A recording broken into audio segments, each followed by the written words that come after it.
This is Top Shelf, the KIJHL podcast. I'm Mark Berry. And I'm Emmanuel Sequeira. This week on Top Shelf, our ine+nutrition player spotlight is with Tyler Burke of the Grand Forks Border Bruins. Our alumni clip is with WHL'er Maddix McCagherty about the importance of his brief 2023 stint with the Kelowna Chiefs. And our Bench Boss segment is with Nick Headrick from the Castlegar Rebels. Heading into Week 18, the power rankings were led by the Kimberley Dynamiters, the Merritt Centennials, Revelstoke Grizzlies, Grand Forks Border Bruins, Sicamous Eagles, and Princeton Posse. Week 18 began on Tuesday with Columbia Valley putting up 7 in a 7-4 win over division rival Fernie. Brian Kim led the way with 2 goals. Your division leaders heading into the weekend, Kimberley with a 6-point bulge over second-place Columbia Valley, that's in the Eddie Mountain Division. Princeton back on top in the Bill Olhausen. In the Doug Burks, it's the 100 Mile House Wranglers. And in the Neil Murdoch, Grand Forks and Beaver Valley are once again tied for first. The top scorer is Levi Astle of the Border Bruins with 66 points, followed by teammate Tyler Burke with 57. Ethan Davey from the 100 Mile House Wranglers is next with 47 points. Asher Lucas from the Williams Lake Mustangs is fourth with 46. The longest active point streak belongs to Stephen Foster of the Centennials at 10 games. Amongst goaltenders playing 600 or more minutes, Cale Svensson from Sicamous is tops with a .941 save percentage. Blake Sittler of the Princeton Posse leads the league with 16 wins. Every Wednesday on the KIJHL.ca website, Emmanuel puts together an article on KIJHL alum.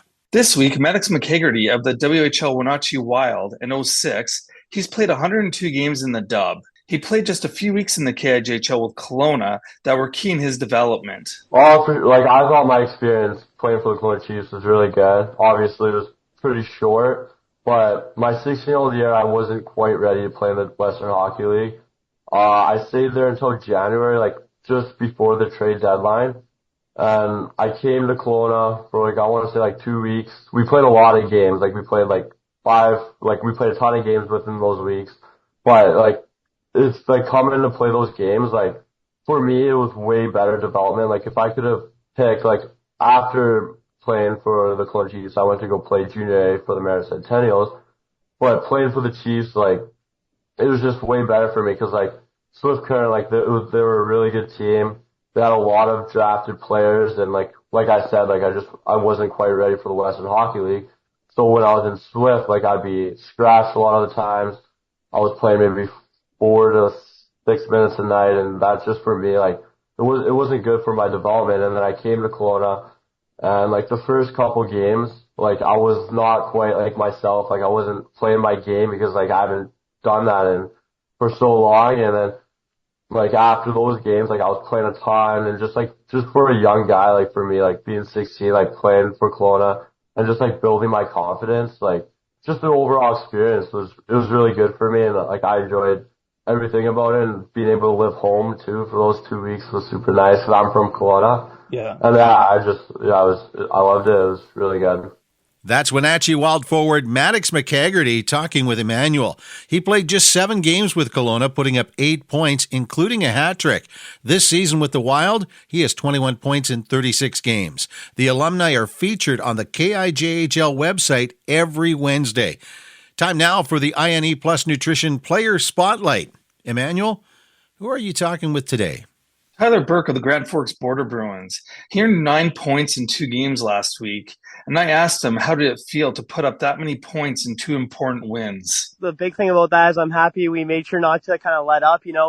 It's after Christmas time here, so it's kind of that time of the year you got to bring the second gear and not let up and play a full 60 minutes. So we were just kind of doing our best to keep working hard and kind of have that show no mercy kind of mentality against teams, whether it's the bottom or top team. So you got to keep that intensity up come playoff time here soon. So that's kind of what it felt like we had to do. So we just kept the gears going and working hard. So yeah, that sort of thing. Up by the Border Bruins, McCabe at center, hands over to Gray. Gray, nice move to get around Burgess. Shot, second chance for Burke, and he squeaks it through.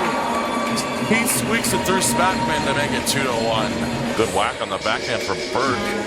You've established a new season high in points for a third straight season. What have you liked about how you've performed this year? It's been great for that, but what honestly helps with that too is, the whole team around you, and you got a great team morale around. It's a great environment, great team, great culture, so that helps a lot. And a big thing with this year that I think is helping success here to help our team kind of afford a lot of goals and scoring here is our defense has actually been a great help for helping us get pucks out quick and be able to have a lot of that time in the O zone to create a lot of opportunity, and just try to take advantage and bear down and do our best to do that for them and the team, take advantage of that. So yeah, we've had a great success this year of getting a lot of pucks in and kind of try to just do our best at that. Earlier in the season, I spoke with your coach, Dave Nadiak, for the Notebook, and one of the things that he was talking about was placing the emphasis on improving the defensive focus and dropping the goals against down. How do you and the group feel that you guys have been doing in accomplishing that?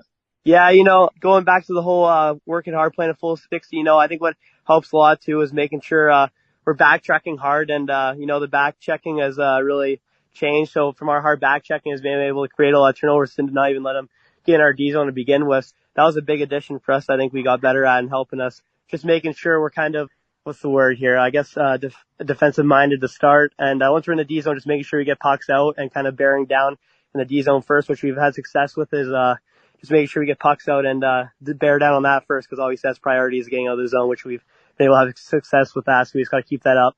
And then coming back since the Christmas break, what are some things that you guys have really liked with the way that you're playing? Like I said, I think we were starting to bring that second gear. Obviously, our first game there against Sycamoose was kind of the New Year's shakes, I guess, kind of get that one out of the way sort of thing, like a few games we've had on the season. But once we got that one out of the way, we've made sure to play a full 60 and, start to finish, just make sure we're working hard throughout the whole game. And after that first game, I think we've done a really good job at making sure not to let off the gas and keep working hard, keep that intensity going. So we've been finding that more full 60, so we just got to keep that up. So we've been doing great at that so far. What are you guys focused on dialing in on to be ready for the playoffs? A big thing for us is we got a pretty good mojo, especially in our small ices, gritty kind of hockey, make sure we're finishing our checks, battling hard, full intensity, keeping the feet moving, just out competing the other team and, like I just said, finishing checks and battle and compete sort of thing. So yeah, it's been a big thing for us, especially on our ice. And I think we got a really strong core for that, where everybody is bought into the system, work hard, and everybody's going to do what they have to do here to have success, to win games and hopefully go all the way this year and work hard. That's Tyler Burke of the Grand Forks Border Bruins. Tyler, thanks for joining us on Top Shelf, the KIJHL podcast. Awesome. Thank you so much for having me. The Players Spotlight is a presentation of ine+nutrition. Boost your energy naturally with Canada's best-tasting super greens by ine+nutrition. Abundant in over 50 antioxidants, vitamins, and minerals, ine+ Super Greens will improve your immune and digestive systems, increase your energy, and enhance your mental clarity. You'll feel better overall, almost like you could tackle any challenge. Shop now at www.ine+nutrition.com and use the code KIJHL10 to get 10% off your order. This is Top Shelf, the KIJHL podcast, now available on YouTube. On our Bench Boss segment, last Saturday night, the Castlegar Rebels and Beaver Valley Nighthawks played an epic game that went to overtime tied at 0. Despite the loss, I asked Rebels head coach Nick Headrick for his thoughts on the game. Yeah, it was a really competitive game. It's kind of crazy to see a junior hockey game nowadays go 0-0 into overtime. But yeah, really good game by both teams. I thought 5-on-5 without the puck was probably one of the best games we've had all year. It's too bad we couldn't produce more offense or get a power play goal or something like that. But yeah, like you said, it was a really, really good game. Talk about the play of Mason Hillier this season. Yeah, he's been a rock for us. I think early on in the year, we're kind of trying to figure out what we were and trying to figure out our systems and get guys in places. He came in and did a hell of a job as far as keeping us in a lot of the games. I know record-wise, I'm sure it's not exactly where he would want it to be, but he's been really, really good for us. He's really good on the ice, and he's a hell of a kid in the room too, so we're lucky to have him. I do want to go back in history just a little bit, way back when you were a player in the KIJHL. You had a bit of an offensive flair, especially with Castlegar back, I think it was 15, 16. Talk about your time in the KIJHL. Yeah, I loved it. I was a little bit of a suitcase in my day back in the KIJHL. I went from Kelowna to 100 Mile and then settled in Castlegar. But I really, really enjoyed my time in Castlegar. I came here because one of my best friends from Prince George was playing here. So came here and it was the right fit, and it was a great time. I really enjoyed it. 70 points in 50 games? Yeah, a long time ago. Yeah, back when I could stick handle and still skate. A little bit more about your background. Talk about you played your minor hockey in Prince George. Talk about playing hockey up north. Yeah, I played my whole minor hockey up there. I was born and raised there, and then I played for the Caribou Cougars program, which really got me ready for the junior hockey level. And I thank Trevor Sprague for that and the whole Caribou Cougar alumni program. So yeah, I spend my summers up in Prince George working there, and then I've been coming back down to Castlegar for I think 7 winters now. So it's a good little mix, and I've been enjoying it. You're in third spot in the Neil Murdoch division. Beaver Valley and Grand Forks are way up there. You've got Nelson behind you. What do you like about the play of your team, particularly in the last few weeks? I mean, you're playing some good hockey. Yeah, I think since early November, we've lost some key pieces. We lost our captain to injury and lost some other guys along the way, but it hasn't really been an excuse or held us back. I think we've been competitive for the last couple months, and our record shows that, and we're kind of right in the mix right now, battling for Nelson. I think there's some points at the beginning of the year we'd like back, especially against Nelson, but I think we're playing some pretty solid hockey at the right time here, kind of just building and getting ready for playoffs. Hopefully get into that third spot and scare a team for sure. Anybody can look at the standings and see who are putting the pucks in the nets. Josh Gamble, Braden Rotash. Talk about some of the guys that maybe don't get the credit you think they deserve when you look at the stat sheet, but really contribute to the success of the team. Yeah, I think one guy when you talk about not just right to the stats right away would be Rav Randawa. He's been really, really good for us. He plays big minutes at 5-on-5. He penalty kills, block shots, sacrifices. So he's been really good for us. I think also Quentin Ossis came a long way from the start of the year. He's kind of earned the role and the right to play with Rotash and Gamble, and he's been helping them out, especially since the Christmas break here. He's playing some really good hockey. Your next 4 games are against division rivals. You've got a couple of tough ones this particular weekend, Beaver Valley and Grand Forks. What does your crew have to do to be successful to get a full 4 points out of this weekend? Yeah, I think the biggest thing we have to understand is we have to play our best hockey if we're going to have a chance against these elite teams. So as soon as the puck drops, we need to be on our toes right away and ready to go. I think our biggest struggle this year has been producing offense, whether it's power play or 5-on-5. I think without the puck, we've been really good, but getting inside the dots and getting in the goalie's eyes and scoring the greasy goals and getting those playoff style goals is kind of the habits and the way that we're going to have to score if we're going to be successful down the stretch, and especially this weekend going against 2 of the better teams in the league. I'm just going to be a slow roller going to you, but is your team a team that could surprise in the playoffs? I think so, yeah. I think all year we've played a lot of really tight 1-goal games, lost a lot of games in overtime, and that's what I tell our group is that the style that we play, I think, is built for the playoffs when things tighten up and there's not as much room and it's really, really competitive. I think we've kind of played that style all year. And I think that's going to benefit us come the playoffs when we get there. So I have full belief in our group and our goaltending, defense, penalty kill, everything that we can get into a good spot, a good seeding, hopefully, and get a good matchup and hopefully scare one of these top teams. Nick Headrick is the head coach of the Castlegar Rebels. Thank you very much for doing this. Awesome, Mark. Thank you.